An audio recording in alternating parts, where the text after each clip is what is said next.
So wonderful.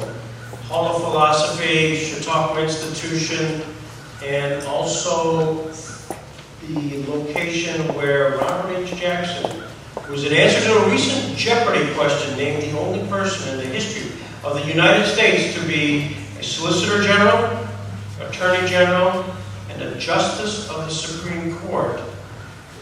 And he is from this area. He's from a product of Chautauqua County. And he also went on to become, just a little side biographical note I can't help myself, is the fact that here Robert Jackson never went to college, never graduated from law school, read for the law, became a lawyer at the earliest age possible, passing the bar at age 21, and then went on to a distinguished career in Washington for 20-some years, dying in 1954. The Robert Jackson Center, we have some information if you're interested, is located in Jamestown, New York, and I would welcome you to come and visit it at your convenience. But the reason we're really here today, and I'm thrilled to be able to introduce our speaker, is the fact that Robert Jackson from this area, a guy who never went to college, never graduated from law school, became the chief American prosecutor at the Nuremberg Trial. And that was probably the largest criminal trial of the 20th century. And we at the center, and at many locations, including Nuremberg, Germany, are celebrating the 70th anniversary of the commencement of that trial, which started in May when he was appointed, the London Agreement, which set the template for the trial in August of this year, 1945, so it'll be the 70th, and then the trial, which started in November, ended in October.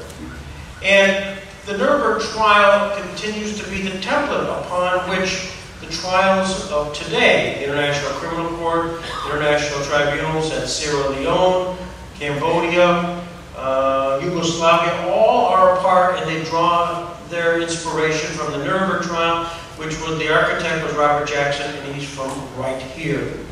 Today we're thrilled, as part of that process, we get to learn a unique story about Pastor Henry Gerecke and his Father Sixtus O'Connor, who were the two chaplains at Nuremberg who ministered to the 21 defendants at Nuremberg.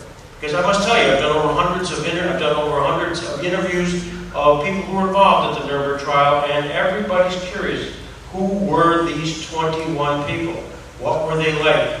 And I think you're going to learn today from Tim Townsend about that. First of all, who is Tim Townsend?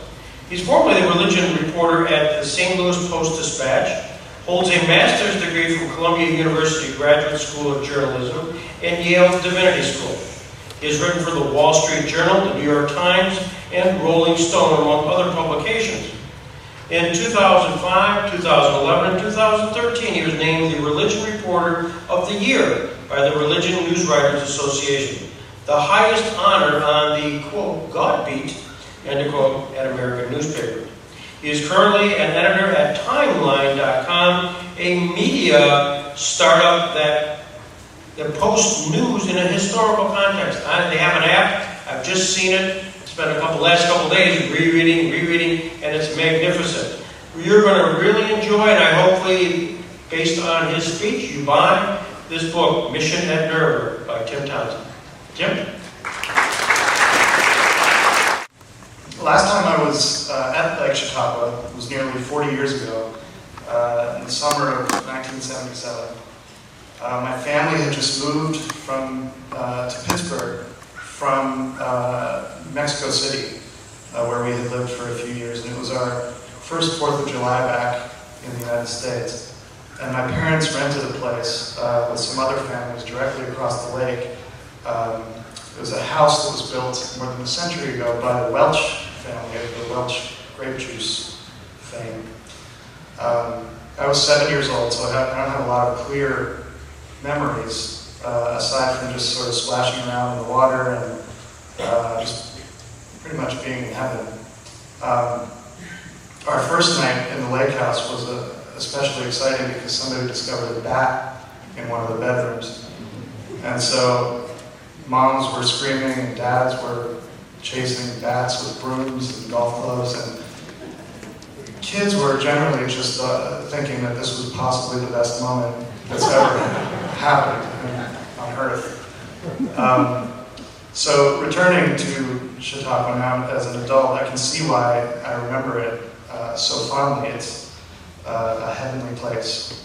And I'm so grateful for having been asked to come and talk to you. So I really do want to thank the Jackson Center for co-hosting this talk with the archives here at Chautauqua, and also for all the help that they gave me while I was researching Mission at Nuremberg.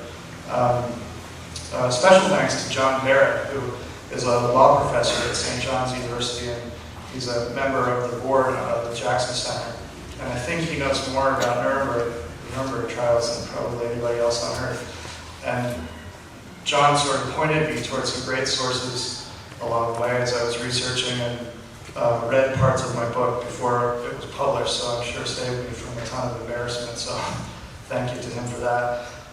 And thank you to Greg Peterson, the center's co-founder, who energetically recruited me to come talk today. And finally, thank you to Chautauqua's own John Schmitz for all the work he put in to organize this talk and my visit this week. So, Friday, June 14th, 1946, was day 155 of the trial of the major war criminals, more commonly now referred to simply as the Nuremberg Trial. Though no one in courtroom 600 knew it yet, in Nuremberg's Palace of Justice knew it yet, the trial was about halfway over.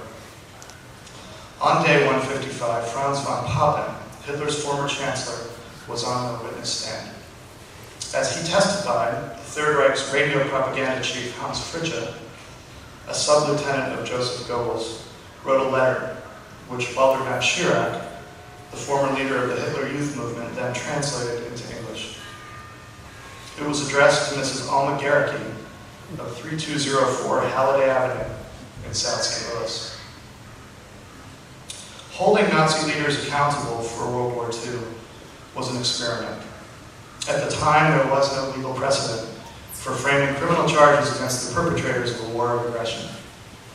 As early as 1944, Allied leaders were hashing out the best way to punish people whose criminal activities were so horrendous that laws barring them didn't technically exist. Nuremberg was an improvisation. Never before had the international community held a state's major leaders accused and convicted them of conspiring to commit crimes against humanity. The trial of the major war criminals was, in the words of one of its American prosecutors, quote, a benchmark in international law and the lodestar of thought and debate on the great moral and legal questions of war and peace. Existing within the larger Nuremberg improvisation was another that has never been fully told. It is a historical asterisk to what was called the trial of the century. It was an experiment in how good confronts radical evil. And at its center was a farm kid from Missouri. Those organizing the Nuremberg trials knew that if they were going to try some of the world's most notorious criminals for war crimes, they also had to follow the Geneva Conventions. Article 16 of the Convention's regulations regard the, quote, treatment prisoners of war, end quote, and states that prisoners of war are permitted, quote, complete freedom in the performance of their religious duties, including attendance at the services of their faith. Ministers of religion who are prisoners of war, whatever may be their denomination, shall be allowed freely to minister to their co-religionists. But Nuremberg was not the average POW camp. The world was watching as Hitler's deputies answered for the Holocaust. The Allies didn't trust Wehrmacht chaplains to do the job, so they brought in two of their own instead. Chaplain Henry Gerecke of St. Louis and Chaplain Sixtus O'Connor of Oxford, New York. For the first time in history, U.S. Army chaplains would minister to the enemy. And the enemy included some of the 20th century's most infamous names. Hermann Göring, Hitler's number 2, commander of Germany's Air Force, the Luftwaffe, and the force behind the Third Reich's final solution. Albert Speer, Hitler's architect and the Reich's armaments minister, who took advantage of concentration camp labor in places like Mauthausen, Austria, to mine granite used in Germany's grand building plans. General Wilhelm Keitel, field marshal and second only to Hitler in Germany's military hierarchy. Fritz Sauckel, the Reich's labor minister in charge of what one historian has called, quote, the greatest slave roundup in history, end quote, which included by the end of 1942, 4.5 million foreign workers. And Hans Frank, Hitler's personal lawyer and eventually the Governor General of Poland, where he earned nicknames like the Slayer of the Poles and the Butcher of Krakow. On that Friday, in June 1946, as von Papen testified in courtroom 600, Fritzsche wrote the letter to Alma Gerecke. When he finished, all 21 of the Nazi prisoners, including the Catholics and those who had refused any spiritual counsel, signed it. It read, in part, quote, your husband, Pastor Gerecke, has been taking religious care of the undersigned defendants during the Nuremberg Trial. He has been doing so for more than half a year. We now have heard, dear Mrs. Gerecke, that you wish to see him back home after his absence of several years.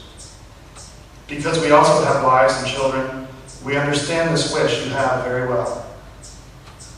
Our dear Chaplain Garrity is necessary for us, not only as a minister, but also as the thoroughly good man that he is. Surely we need not describe him as such to his own wife. We simply have come to love him. In the fall of 2007, I was writing a story for the St. Louis Post-Dispatch where I covered the religion beat. The story was about Operation Barnabas, a program that was a new program that the Lutheran Church Missouri Synod had just started to help chaplains returning from Afghanistan and Iraq more smoothly reintegrate into their congregations back home. I needed some color for the story, so I went over to the local Lutheran seminary in town, Concordia, where they have a historical institute. And the institute happened to have an exhibition at the time of the history of American military chaplaincy. Under one of those pieces of glass was the letter to Alma Gerecke from the Nazis.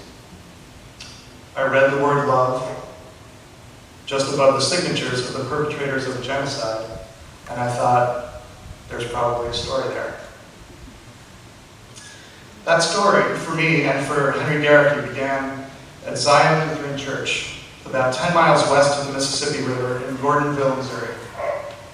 Zion, a tiny white-shingled spire church off County Road 226, was founded in August 1865 by a bunch of German Lutheran farmers who desperately wanted to leave 40 years of brutal civil war behind. One of those farmers, Wilhelm Gerecke, had changed his name to William when he'd arrived in the United States from Brunswick, Germany, at the age of 19, a decade earlier. When he was 24, William bought 150 acres of land near Gordonville and used it to raise 2 dairy cows, 3 hogs, and to grow 150 bushels of wheat and 300 bushels of corn.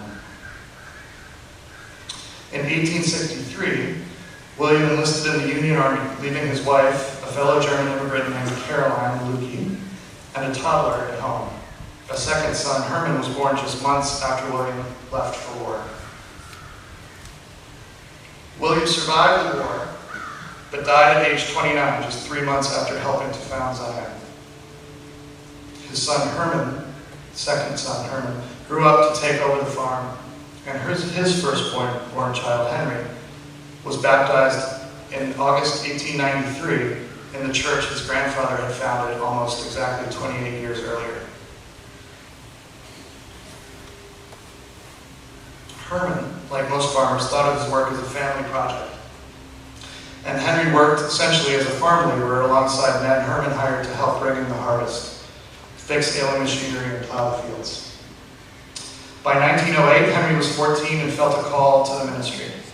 He had seen a man named Billy Sunday preach, and he was hooked. Sunday was a former center fielder for the Chicago White Stockings and had quit the major leagues in the late 19th century to devote himself full-time to ministry. After the turn of the century, he was leading outdoor tent revivals in small towns around the Midwest. And by 1910, the baseball evangelist, as he was called, was drawing thousands to his revivals. His populist preaching style enraged the clerical establishment that charmed the rural masses. He was a tiger on stage, constantly prowling, never stopping for more than an instant, often jumping around or standing on chairs. One writer called him a gymnast for Jesus. The pace of his sermons, accelerating one moment, decelerating the next, all in the service of creating tension, kept audiences rapt until the payoff line, when they would burst into laughter, rise to their feet in applause, or grab for the hand of a loved one nearby in heartbreak, whatever Sunday had intended. Sunday's message wasn't new among evangelical Christians at the time. The secular world is dangerous, alcohol is the devil, the Bible is the inerrant word of God. Accept Jesus as your personal Savior. But his vocabulary was filled with slang. His antics from the pulpit were hugely entertaining, and his conversion record was unmatched. Thousands heeded Sunday's altar calls over the weeks at any given revival. Between 1896 and 1907, Sunday mostly visited towns in Iowa, Illinois, Missouri, Indiana, Minnesota, Nebraska, and Colorado. The towns where he set up his wooden tabernacles were mostly small. Leon and Exira, Iowa, Rantoul and Prophetstown, Illinois, Lima, probably Lima, and East Liverpool, Ohio. What he lacked in originality of ideas, wrote one Sunday biographer, he made up for with a fertility of expressive imagination and a talent for buffoonery which transcended the banality of his message. In 1917, Sunday was considered by many the greatest revivalist in American history, and perhaps the greatest since the days of the apostles, one historian wrote. Some said he was the greatest preacher since John the Baptist. Billy Sunday may have inspired young Henry Gerecke to preach, but Henry's father wasn't about to make his path to the pulpit an easy one. Herman was dead against his oldest son having a career in the church, and his mother, Lena, didn't have much of a say in the matter. Herman told Henry he could be a farmer or a teacher. If Henry chose the latter, Herman said, he'd pay part of his tuition to the teacher's college at nearby southeastern Missouri State. Henry did not want to be a teacher, and he certainly didn't want to farm. But his sense of loyalty and responsibility were strong. He remained on the farm until he was 19. Finally, in 1912, he left Cape Girardeau and traveled west to the Plains and the campus of St. John's Academy College in Winfield, Kansas. From St. John's, he moved to St. Louis at age 24, ready for seminary. He met a 17-year-old department store candy girl named Alma. She was lively and beautiful, with big brown eyes. Their children later called their meeting Dad's Water Lily. At the time, Henry's Cape Girardeau relatives called his big city girlfriend a flapper. They married in 1919 and settled into a life of children and work. Henry pastored St. Louis church, but after about a decade, he grew bored of that life and moved his growing family out of the nice vicarage they had into an apartment. His plan was to become a missionary. It was the Depression, and desperate people needed his help, he told Alma. For the next decade, Gerecke worked as the executive director of St. Louis Lutheran City Mission. He ministered to people on the streets, in hospitals, and in the city jail. He raised money to keep the mission going. He desperately looked for jobs for the city's many homeless. And then came the Second World War. In 2007, soon after I found the letter the Nazis had sent to Alma, I found Gerecke's eldest son, Colonel Hank Gerecke, then 87 years old and living in Cape Girardeau. And he began telling me his parents' story. Hank and his younger brother Corky were already in uniform in 1943 when their father raised his hand and said that he'd like to be a war chaplain. On August 17, 1943, Gerecke said goodbye to Alma and his 15-year-old son and reported for duty the next day. He was given a welcome letter signed by General William R. Arnold, the first Catholic priest to become chief of chaplains in the Army. Inconveniences, difficulties, and hardships will be your portion, Arnold wrote. Military life is a life of discipline, and the essential military virtues of courage, loyalty, obedience, devotion, and self-sacrifice are also religious virtues. Arnold spoke of the, quote, alarming increase in the number of young soldiers unfamiliar with God or religious worship. How shall they know if they are not taught, and by whom shall they be taught, if not by an able and zealous chaplain, he asked. Each chaplain's responsibility was tremendous, he wrote, and each chaplain's own salvation would be determined, quote, by the efforts and sacrifices you make to teach and train men. Your earnest words, pregnant with divine wisdom and power, will establish convictions and train consciences in these young men that will strengthen and comfort them every hour of every day, Arnold wrote, in daylight or in darkness. In about 316 AD, a boy named Mars, the god of war, was born to a soldier and his wife in the village of Siberia in modern-day Hungary. Only a few years before the birth of the boy, who would later be known as Martin of Tours, Constantine freed the Christians from 2 centuries of secret meetings, persecutions, and murder. By declaring the Edict of Milan, Constantine, the leader of the Roman Empire, had allowed Christians to practice their faith openly.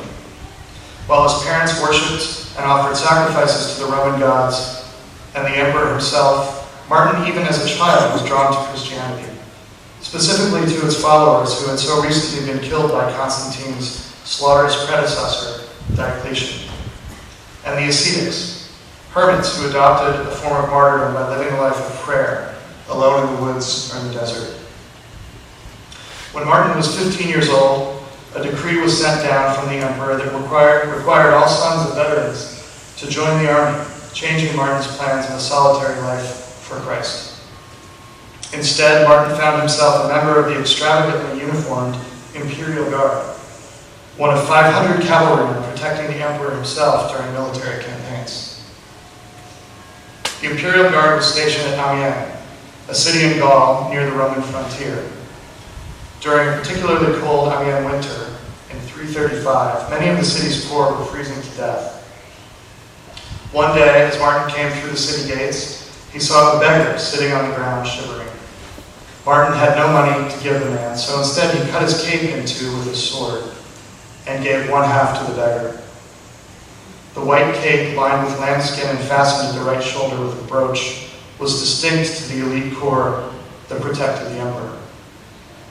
The cape, or chlamys, gave the men their name, the candidati, or men clothed in white.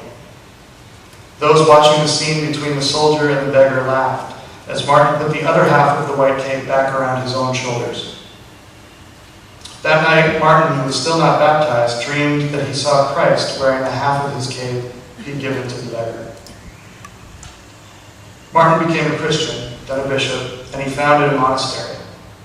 After his death, he became France's patron saint, and his cape became an object of veneration. For centuries, French kings carried the cape, which had been preserved in the city of Tours, into battle in a portable shrine called the Capella. The priest who cared for the shrine was called the Capellani, or Chapelain, in French. In English, it became chaplain. The relationship between war and the divine is ancient, and chaplains, though called something else, have been around a lot longer than the Cape of St. Martin of Tours. It is said that soldier priests once carried maces into battle to avoid spilling blood. The priests of Amun-Ra worked among the ancient Egyptian armies, and the priests of Joshua's forces carried the Ark of the Covenant, blowing ram's horns before the assault on Jericho. In the United States, chaplains have been ministering for more than 230 years to the 55 million Americans who had served in the military. In the colonial period, civilian pastors simply volunteered their services to commanders in times of war. During the Pequot Wars, beginning in 1637, Samuel Stone of Hartford was the first military chaplain to begin his service in the New World. Unlike the way the chaplain corps sees itself today, as a force that stands for free expression of religion. Revolutionary War chaplains were enforcers of religious responsibility among their troops. Benjamin Franklin told the story of a, quote, zealous Presbyterian chaplain who was part of a militia guarding Pennsylvania's northwest frontier and who complained that too few of the militiamen attended worship services. Franklin suggested a creative solution. It is perhaps below the dignity of your profession to act as steward of the wrong, Franklin advised the chaplain. But if you were to deal it out and only just after prayers, you would have them all about you. The chaplain liked the idea. Never were prayers more generally and punctually attended, Franklin reported. By the beginning of the Civil War, the military employed nearly 4,000 chaplains of 12 denominations and multiple ethnic backgrounds. In 1862, Congress changed legislative language from Christian denomination to religious denomination, allowing the first Jewish chaplain, Rabbi Jacob Frankel, to enter the Army. Henry M. Turner, the first black Army chaplain, served only black soldiers in the United States colored troops. Ella E. Gibson, an ordained minister of the Religion Philosophical Society of St. Charles, Illinois, received President Abraham Lincoln's somewhat reluctant approval as the first female chaplain serving with the 1st Wisconsin Heavy Artillery. Among the 1,300 chaplains in the Confederate Army was the first Native American chaplain, Unaguski, who served with Cherokee Battalion in North Carolina. When the Civil War was over, the chaplain corps shrank. Some chaplains did missionary work within the Army for their churches during this chaplaincy quiet period. A year before the U.S. entered the First World War, the National Defense Act authorized the Army chaplain and one Army chaplain for each regiment of cavalry, infantry, and field artillery. And engineers. In total, 85 chaplains. But by the time the country declared war on Germany in April 1917, there were still only 74 regular Army chaplains on active duty. By the end of the war, a year and a half later, the Army had more than 2,000. Chaplains served, aside from their chaplain duties, as postal officers, censors, and were recruited as unit historians, librarians, mess officers, band directors, athletic officers, morale officers, venereal disease control officers, and rifle range scorers. The Second World War saw the largest military mobilization in American history. On December 7, 1941, when the Japanese bombed Pearl Harbor, there were only 140 regular Army chaplains on active duty. Eventually, over the course of the war, 12,000 chaplains ministered to more than 16 million men and women in uniform in the United States and overseas. Wartime chaplains continued to wear many hats. They were busy men who often heard the refrain, "Tell it to the chaplain," bandied around camp. In 1942, each chaplain had an average of 53 personal conferences a day. The most popular topics of conversation were homesickness, suicidal feelings, marriage, and alcohol.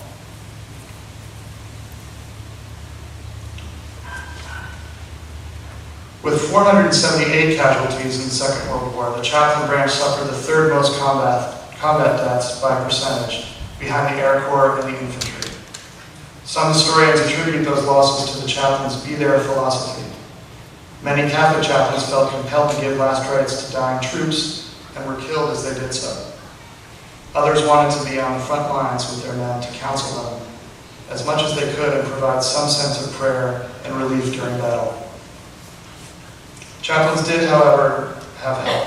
A chaplain assistant was classified as a clerk typist, but he often served as a chaplain's driver, jeep mechanic, organist, choir leader, and because he could carry a weapon and the chaplain could not, protector.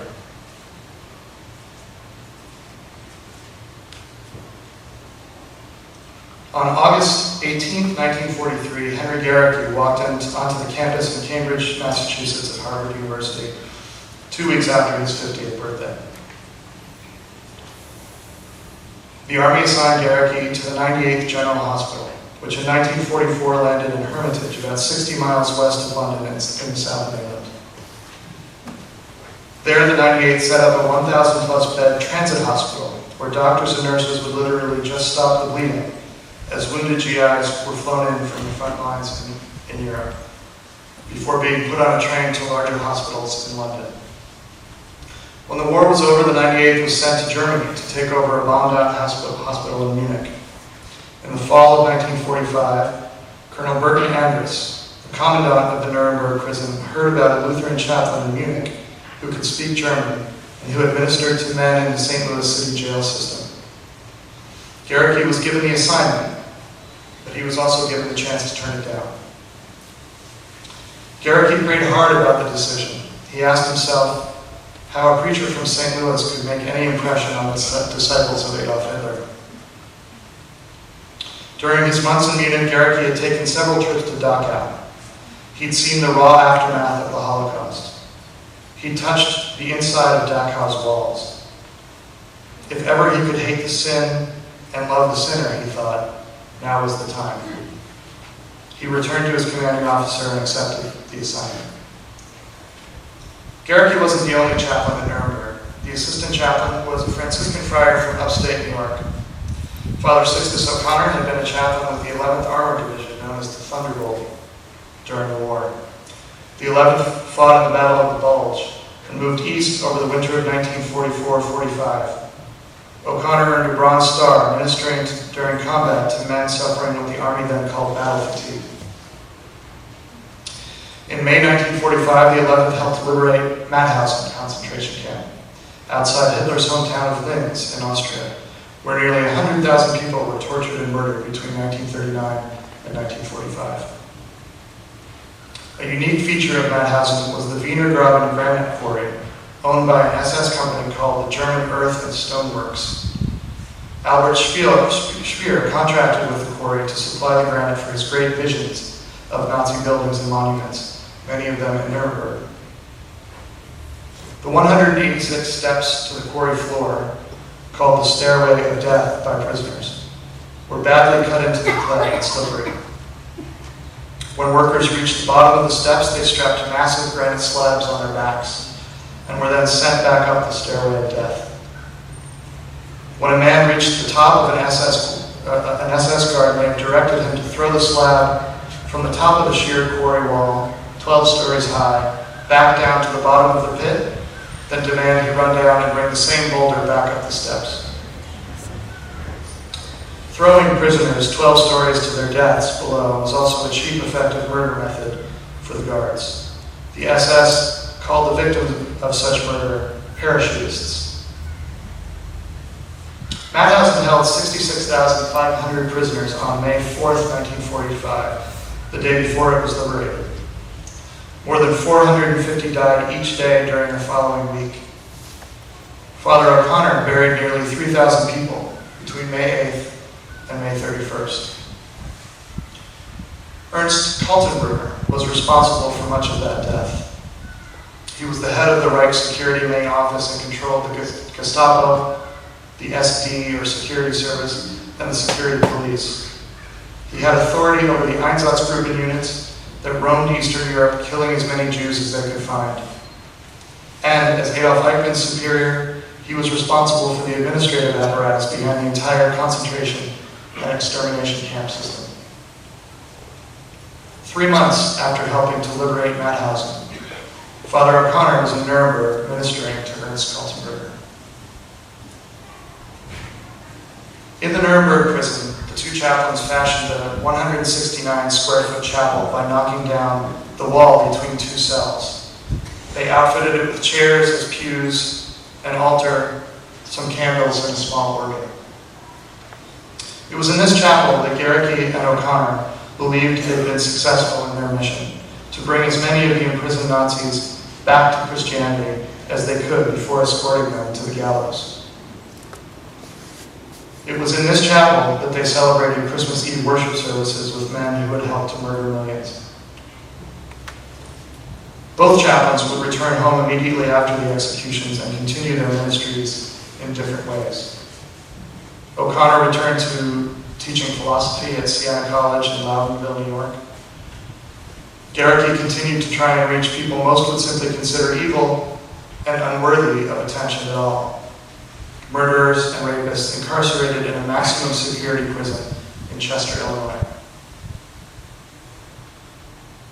Few people believe themselves to be capable of the extraordinary human evil perpetrated by the Nazis. And the inability to comprehend how the Holocaust occurred has reassured or comforted millions since the Second World War.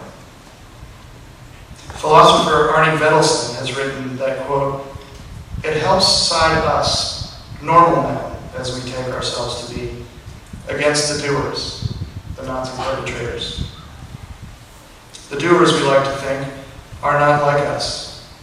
Indeed, their being unlike us is the very quality which explains that they could do what they did. Having committed atrocities so outrageous in nature and scope as to explode our faculties of comprehension, they, authors of the unthinkable, must surely be or have been abnormal men." End quote. To think in this way, however, is to turn away from what the Holocaust means, to refuse to acknowledge its scope and what it says about the human condition. Belson wrote that to think in this way is, quote, "to help perpetuate the very conditions which made its occurrence a historical fact in the first place." End quote. Does attempting to understand human evil create a path toward justifying or excusing the behavior that creates evil? If the perpetrators of genocide can be seen as fellow human beings, do they deserve empathy or even forgiveness from those of us who have chosen to lead good lives? Theologians have argued that the existence of moral evil in humans is the corollary of free will. In a theology that holds there is only one all-powerful God who bestows humans with free will, must God in some way be responsible for mass annihilation? The medieval Christian philosopher and theologian St. Augustine said that, quote, "Either God cannot abolish evil or he will not. If he cannot, he is not all-powerful. If he will not, he is not all good." In a verse from the book of Isaiah, the Lord speaks to Cyrus, founder of the Persian Empire. "I form the light and create darkness," God says. "I make peace and create evil. I, the Lord, do all these things." If God creates evil, but also allows his creation free will, is God or man responsible for the Holocaust? If God is master of both absolute good and absolute evil, he must also claim those of us who choose darkness. And what about forgiveness? A theological point on which Christians and Jews differ. Christian tradition has consistently said that forgiveness precedes repentance. Christians believe God, through the crucifixion of Jesus, has already accepted and forgiven them. Broadly, forgiveness in Judaism has two working parts at extreme opposite ends of the good-evil spectrum: desisting from the evil act and doing good. Jews who survived the Holocaust and later generations of Jews have no moral standing to forgive the perpetrators of the Holocaust. What right does anyone other than those who died in the Holocaust have to forgive anyone for having created or participated in it? Only the murdered could forgive, and that cannot happen. So the Christian concept of forgiveness must be strained by the idea of genocide. Could Christians really believe that their God was crucified to forgive those who conceived of the gas showers at Auschwitz, or the parachutist jump into the quarry at Mauthausen? Because the majority of the Holocaust victims were Jewish, it would seem right that the Allies should have honored the Jewish sensibilities about forgiveness. But Christians like Garrity and O'Connor would argue that they had to act toward the Nazis and their flocks in ways that honored their deepest understanding of humanity and its relationship to God. The chaplains believed that their duties toward the Nazis revolved around how to return them to the good. Even though Nazi war criminals had committed a different kind of wrong than ordinary people do, Gerecke would not have seen the monsters he pastored at Nuremberg as children of darkness. Without forgiving the deeds of those responsible for wiping out 6 million Jews, by the nature of their faith in God, Gerecke and O'Connor saw these men as part of a single human community.